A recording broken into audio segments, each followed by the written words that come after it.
You're listening to the Cyberwire Network, powered by N2K.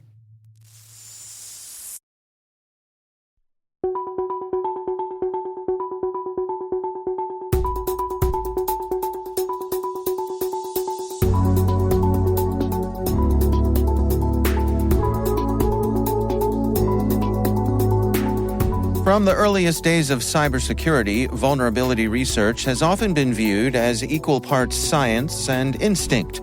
The best researchers develop a feel for where software is likely to break, combining technical expertise with creativity and persistence. But what if that process could be understood, measured, and even systematized? I'm Dave Bittner, and this is a CyberWire's special edition. Today, we're joined by Jan Soshitashvili, Associate Professor at Arizona State University, for a conversation inspired by his Black Hat 2026 keynote, Vulnerability Research in the Agentic Age.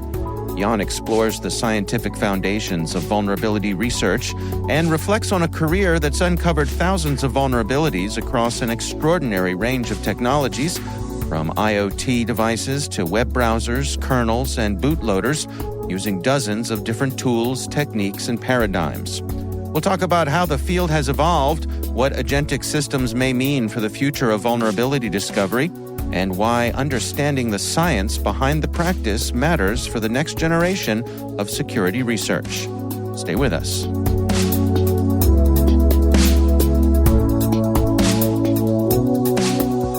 So my lab has been doing vulnerability research for a very long time. I've been in that space since my graduate studies, and I started my graduate studies in 2010.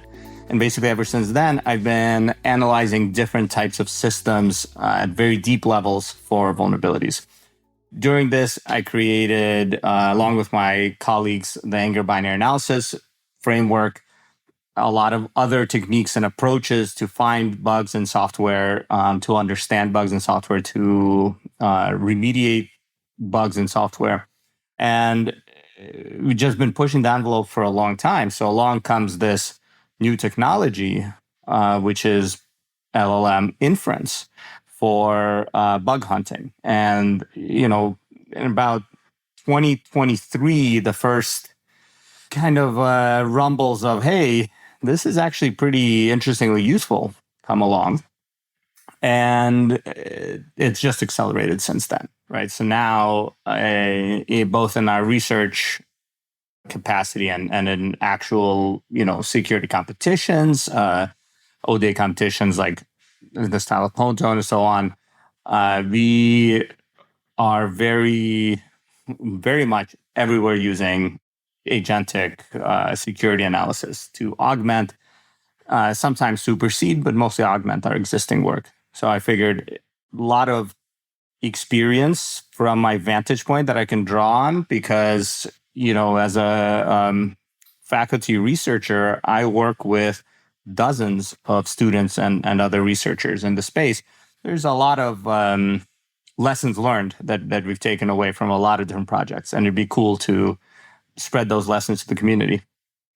Well, before we dig into the details of your presentation, help me understand how vulnerability research has been considered in the past. I mean, to what degree was it thought of as a technical capability? To what degree was it a craft or even an art form?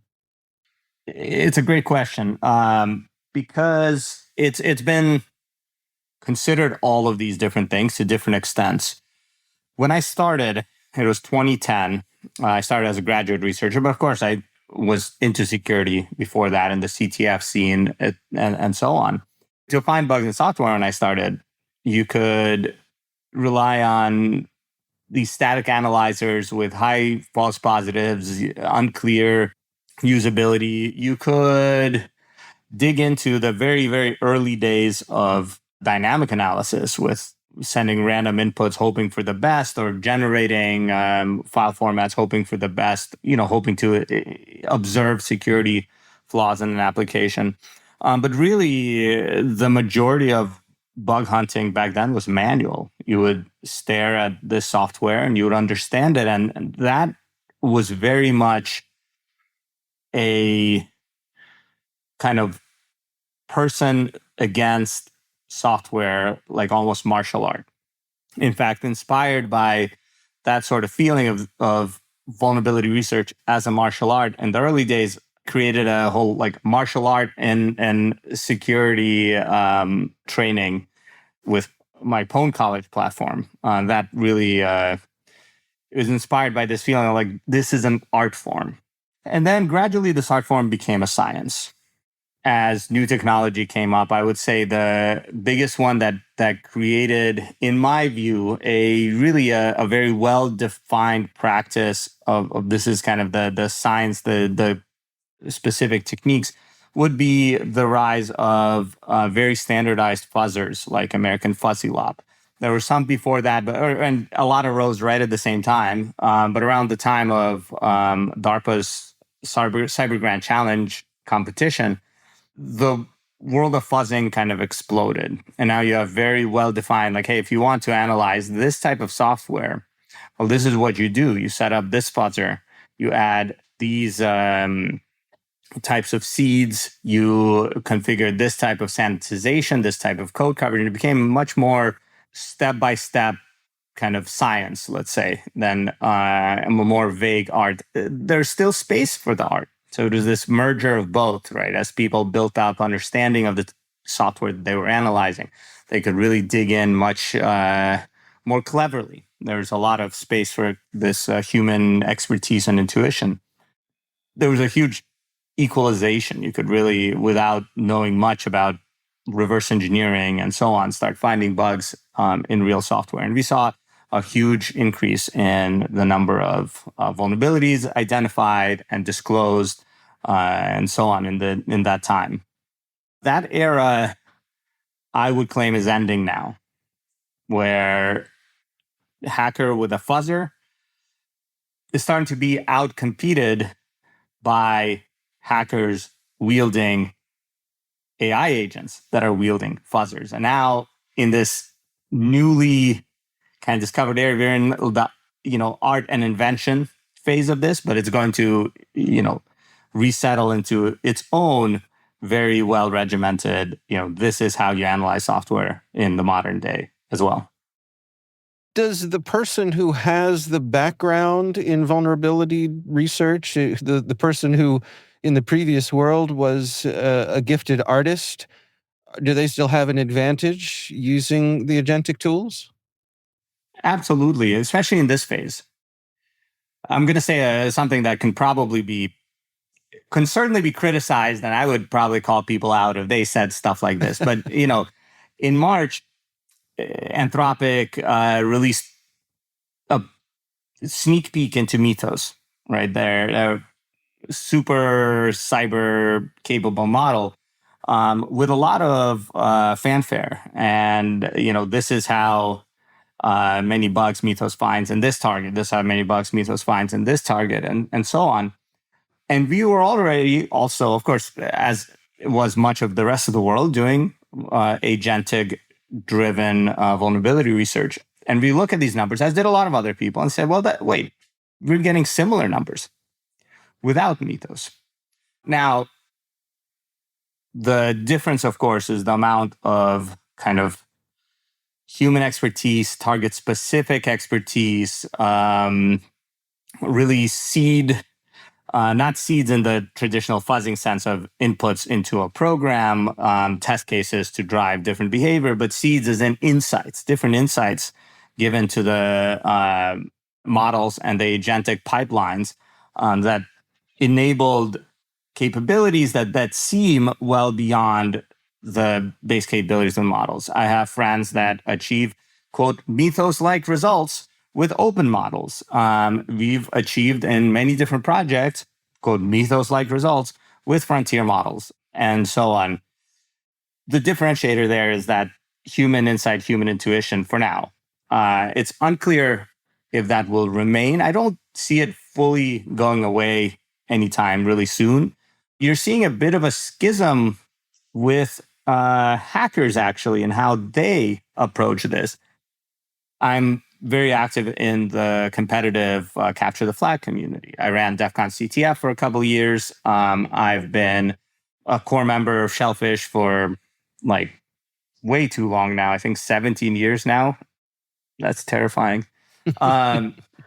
So I've seen a lot of different trends in the CTF community. When we came out with the Anchor binary analysis framework I mentioned, it minorly, compared to LLMs, minorly, in a minor way, revolutionized the reverse engineering capture the flag category.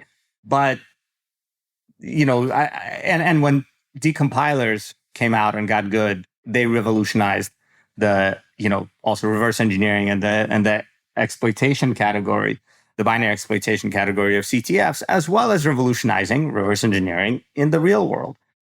In CTF, what I saw, because have been in CTF for that long, with the rise of decompilers, is there were hackers that refused to adopt them, that really liked looking at assembly instructions instead of pseudocode.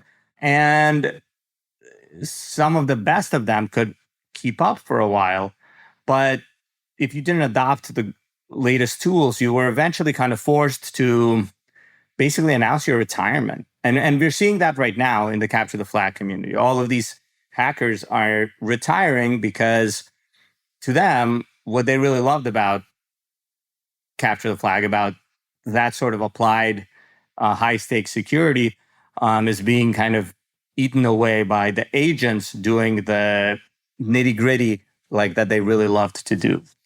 We're also seeing top CTF teams with the remaining players adapt to the modern paradigm.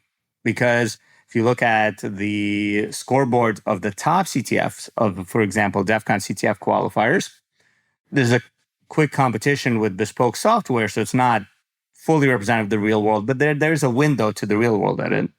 You see the top teams remain the top teams because they really invest in understanding how to have the human value add, how to properly harness the modern technology with agents and security analysis by agents to use their human expertise to improve over the purely agentic expertise. And what I see, although less of this happens in the open outside of the CTF community, I see the same thing outside of the CTF community. I see the same thing in our research labs. I see the same thing in our spin-off companies. I see the same space for human ingenuity and insights and expertise to still be very, very, very valuable. So what do you think this means for the future of vulnerability research? I mean, are we going to see the same type of person attracted to this, but using tools in a different way? Or might we see a different set of people attracted to this particular area? I think it won't be like a disjoint set of people, but it won't be the same set. We're going to see different people being attracted to the area to different extents in different ways. I was talking with a former student of mine who's now faculty elsewhere. He mentioned a mentee of his that had found a zero-day vulnerability in a complex real-world system without having expertise in the types of pieces of like the core security micro skills that we would expect traditionally. And this is awesome because it broadens the field in a similar way that decompilers broaden the field. But of course, much more fundamental way, in my opinion, than the decompilers. I don't think we've seen a shift this fundamental, but it is not completely without precedence. We're going to see a lot more people approaching the field, getting interested in cybersecurity, but we're going to see them be slightly more aloof of the really, really deep details. Again, in the same way that people that reverse engineer purely through a decompiler might be relatively ignorant of the subtleties at the assembly level.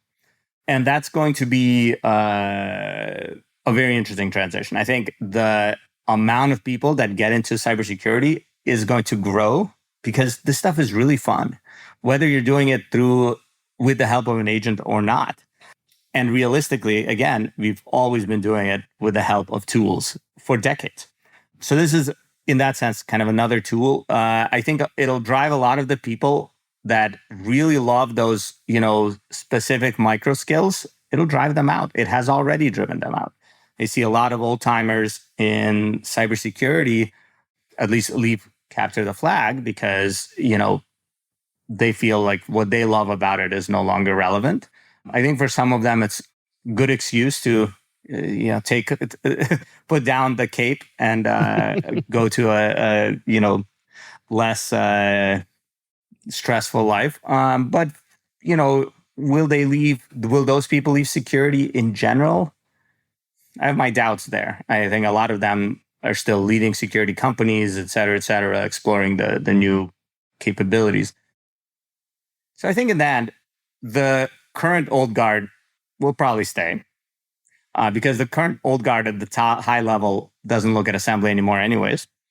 A lot of new people are going to flood in because they can now. It's much more approachable. I mentioned I run a cybersecurity education platform. It's open to the world for free. And we see a lot more interest in the higher levels because it used to be that people might get stuck working through a problem for a month. Now they don't, which is unfortunate in terms of developing those micro skills. But in terms of getting them through the high level concepts, seems to work interestingly well. That population is growing. Despite a lot of fears that AI will eat security, this hasn't happened yet. It could potentially, if, especially as the models get better. It's hard to predict what happens. There's, my personal way that I think of, the definition of the AI singularity is a point past which it becomes impossible to predict anything. And so you just kind of have to go with reasonable assumptions that you can make. It'll shape over time. I think we won't lose the old guard that was interested in assembly, but we might lose the new guard that is interested in assembly. They might go more into architecture design, things that are a little harder to agentify than security. If they're really in it for the specific low-level concepts, like the very deep foundations of computing, which, is why I am into security. And the introduction of my dissertation, I wrote about how, the magic of computing to me happens at the assembly level. Like somewhere there's like a magic that ignites. And these very simple instructions come together to create very complex systems that have fascinating security implications. In that the security implications are like corner cases and failure modes of this emergent complex behavior. If people are no longer working at that level, they might, gradually move into other fields. I might have moved into architecture or something instead of cybersecurity if I was coming up nowadays. At the risk of putting words in your mouth, it seems as though part of what you're saying, you're kind of expressing a cautionary tale to the old timers. Despite any nostalgia we may have for the old ways, let's not be outright bitter and resentful for the new tools that are coming along. Is that accurate? Absolutely. The security professionals, and this again is much more public in the CTF world because they go on Twitter and announce their retirements. But I see very similar things in the professional world, or at least examples of them. The new tech just enables a reach and a capability that simply didn't exist before. There's an incredible amount, as I'll talk in my talk at Black Hat, an incredible amount of little friction areas that agents completely eliminate, allowing better use of the tools we already had. Right? Similar to if you hired 1,000 security engineers and let them loose with tooling on a problem, right? These are incredible to see when you actually are observing them in action. And people focus on on the obsolescence of, specific individual micro skills. Of course, there are various concerns about the externalities of the technology. But from a purely cybersecurity perspective, if we can ignore the externalities, which of course is tricky, from purely cybersecurity perspective, we are living in a renaissance that I haven't seen really maybe ever, but definitely not since like the rise of capable decompilers and so on.